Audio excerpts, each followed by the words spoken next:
It is rare to find a subject area that can be fully described by a single fact table. It is impossible to find an enterprise that can be covered by a single fact table. In almost every practical application, multiple fact tables will be necessary. Each star schema contains a fact table that is home to measurements describing a particular process. The measurements, or facts, are given context by their related dimensions. The grain of the fact table describes the level of detail at which the facts are recorded. First, it is necessary to address the ambiguity of the word process. What exactly is a process? Well, while the entity relationship model is used to describe information, the process model is used to describe business activity. The process model involves functional decomposition.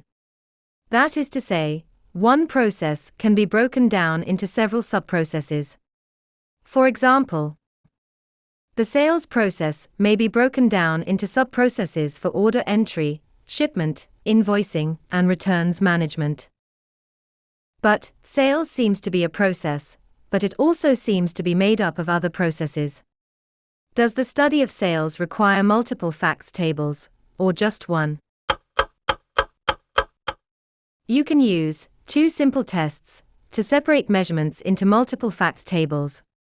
For a given pair of facts, ask these questions. 1. Do these facts occur simultaneously? 2. Are these facts available at the same level of detail, or grain? If the answer to either of these questions is no, the facts represent different processes. For example, consider measurements such as quantity ordered and quantity shipped. Orders and shipments do not necessarily occur simultaneously. When an order is placed, information about shipments has yet to be also fail to share the same level of detail or grain. Shipment quantities are associated with specific shippers, while orders quantities are not. As you can see, quantity ordered and quantity shipped failed both test. Orders and shipments are two separate processes. Thanks for watching and see you soon.